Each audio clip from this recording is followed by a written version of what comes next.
Hey everybody, thanks for tuning in to another episode of the Comic Sand Podcast. I'm your host, Dylan Jumps, and today we're going to be going over the first issue in a limited series that I've started called Dark Ages. I'm only one issue in. It's promising so far. I'm sure that, you guys will enjoy the content of the issue. Let's just go ahead and dive right in, but first, before I do that, make sure that you like, comment, share, and subscribe to the channel. It really helps with the algorithms, making it to where new watchers get to, stumble upon these episodes. And so now, getting into Dark Ages. It does start off as just a usual day like any other. Peter Parker, which is Spider-Man, and Mary Jane, his usual love interest, are hanging out with Luke Cage and Jessica Jones. Their kids are also there, Danny Cage and May Parker. This clues us into the fact that this story actually takes place in an alternate universe in the Marvel Comics universe as a whole. Multiverse, I should say, because Peter Parker and Mary Jane in the main Marvel universe don't have any children. Like I said, they're all just hanging out, and then all of a sudden, all of the spider people get their spidey senses going off the handle, and it's so bad that they're getting crippling headaches. And if you're familiar with the spidey sense, it's really just meant to show the spider people, such as Spider-Man, Peter Parker, Spider-Man, Miles Morales. There's also Spider-Gwen, which is, I can get into their backstories at some point, but it's really just meant to show them that they're in danger. It's normally just a little their hairs stand up on the back of their necks, on their arms, something like that, and it lets them know they're in danger. It doesn't usually cause them to feel pain, so automatically they know that there's something really bad coming. Next to sense something are the telepaths. They notice that a mind has awoken, and that namely, like Jean Grey of the X-Men and Professor Xavier also of the X-Men. These are, again, this is the alternate reality. So if you've seen the Krakoan X-Men episodes that I've done, not the same characters. Professor Xavier, he's still, wheelchair bound. And they don't really go into much detail on what's going on with them further than just showing, hey, these aren't the X-Men that you're used to in the main universe. The heroes start making their way to the Baxter Building, which is the home base of the Fantastic Four, Mr. Fantastic, Invisible Woman, Human Torch, The Thing, along with Mr. Fantastic and Invisible Woman's children. Franklin and Valeria Richards. Once the heroes get to the Baxter Building, Uatu, the Watcher, who is a character from that Marvel's What If series that we've been going over, big celestial bald-headed guy who watches. He shows up and says that the world is indeed ending, so not a good sign. And that's usually the only time that he shows up, and is when there's really, cataclysmic events that are happening. He explains that billions of years ago, there was a living machine created to protect the universe by consuming black holes.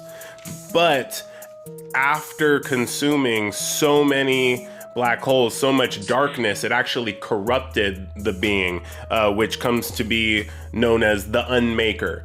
The UNMAKER starts to destroy worlds and entire galaxies until the Living Tribunal, which is kind of like the celestial judge, jury, and executioner, is this, giant being with 3 heads that kind of rotate around the one noggin. The Living Tribunal comes onto the scene.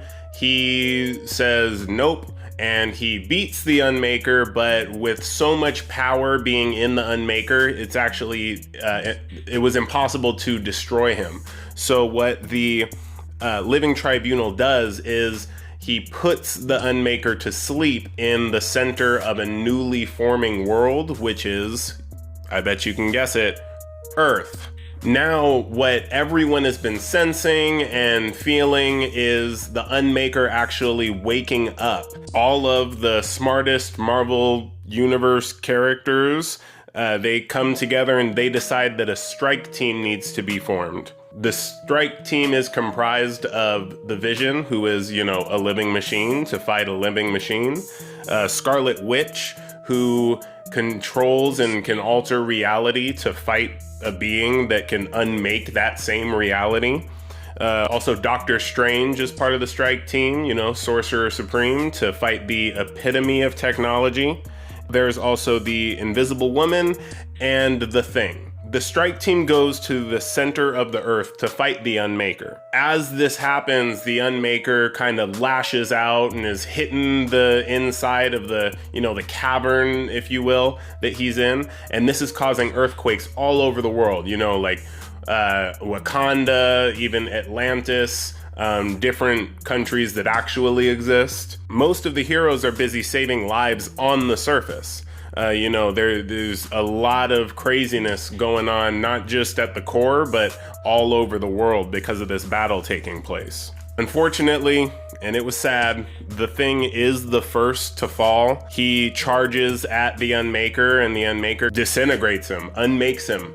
And then the next to go is the Scarlet Witch. This enrages Vision because if you know anything about, Scarlet Witch and the Vision, they have a romantic relationship. And so the Vision charges the Unmaker and goes intangible and goes into his head, buying the rest of the team, which at this point is just Invisible Woman and Doctor Strange, buying them enough time for Doctor Strange to open a portal to a dimension where electricity can't function, because at the heart of it is a powerful EMP, or electromagnetic pulse, beating. The Unmaker realizes what's happening and kills Doctor Strange, but not before the effect of the EMP portal works.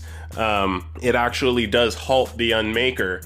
And just before Strange dies, he sends the Invisible Woman, Sue Storm, through a portal to safety. Unfortunately, even though they won that battle at the cost of most of their lives, because Strange died, the EMP portal stays open and cuts off all of Earth's power sources. This includes, Iron Man's suit. He's in mid-flight when his suit powers down, and so does a plane that he's in the flight path of. And the collision results in Iron Man's leg being severed from his body in midair. Ant-Man was unfortunately in his giant form, helping keep buildings up and saving people from collapsing buildings, and his suit works on electricity, and so the switch to make him shrink down would now not work, and he's stuck as a giant. Also, Spider-Man was rushing back to get to Mary Jane and his daughter May, and in the middle of web swinging, his web shooters stop working and he plummets to the ground. Terrified that he didn't make it back to his wife and child on time, but luckily, even with all of this badness going on, May, his daughter, was able to save herself and Mary Jane, along with some others, from the building that was collapsing on them. To end, the issue does show an older Peter Parker. You can kind of tell with his graying temples.